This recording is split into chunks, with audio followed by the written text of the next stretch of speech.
Hi everyone, this is David. I'm a Global Property Inspections home and commercial property inspector. I'm here today to explain why it's important to keep your exterior plants away from your home's foundation, siding, and roof.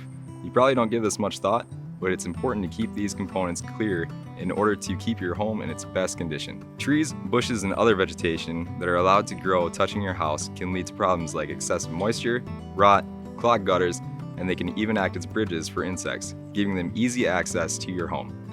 You can control these problems by keeping all plants around your home trimmed back at least 6 inches.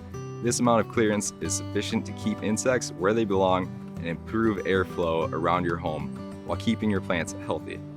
For trees, it's best to trim back any branches that are overhanging your home by about 3 feet, so you can avoid excessive leaves and other tree debris collecting on your roof and in your gutters.